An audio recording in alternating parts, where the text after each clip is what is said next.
اللہ ہی اپنے بندوں میں سے جس کے لیے چاہتا ہے روزی فراخ کر دیتا ہے اور جس کے لیے چاہتا ہے تنگ کر دیتا ہے۔ بے شک اللہ ہر چیز سے واقف ہے۔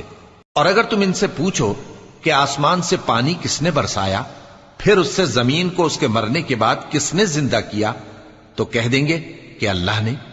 کہہ دو کہ اللہ کا شکر ہے، لیکن ان میں اکثر نہیں سمجھتے۔ اور یہ دنیا کی زندگی تو صرف کھیل اور تماشا ہے، اور ہمیشہ کی زندگی کا مقام تو آخرت کا گھر ہے۔ کاش یہ لوگ سمجھتے۔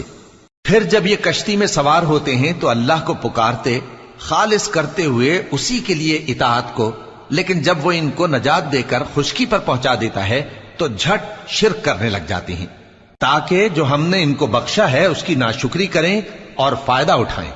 سو خیر، ان قریب ان کو معلوم ہو جائے گا۔ کیا انہوں نے نہیں دیکھا کہ ہم نے حرم کو مقام امن بنایا ہے